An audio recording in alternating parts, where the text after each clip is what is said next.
ব্রাজিলের সবচেয়ে হতভাগা খেলোয়াড়ের নাম নেইমার, এটা সকলেই জানে।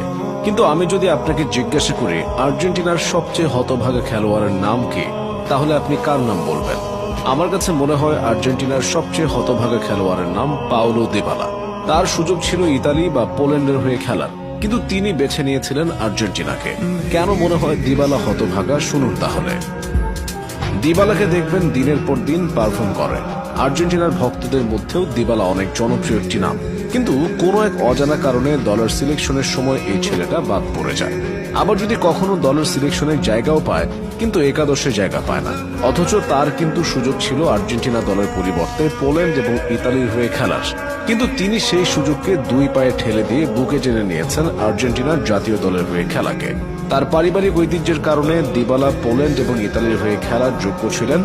যখন ইতালি এবং পোল্যান্ড থেকে তাকে দলে ডাকা হয়, তখন তিনি স্পষ্টভাবে বলেছিলেন যে তিনি আর্জেন্টিনাকে মনে প্রাণে ভালোবাসেন এবং সবসময় আর্জেন্টিনার হয়ে খেলার স্বপ্ন দেখেন। দিবালা আরো বলেছিলেন, আমি আমার বুকে 100% আর্জেন্টিনাকে ধারণ করি।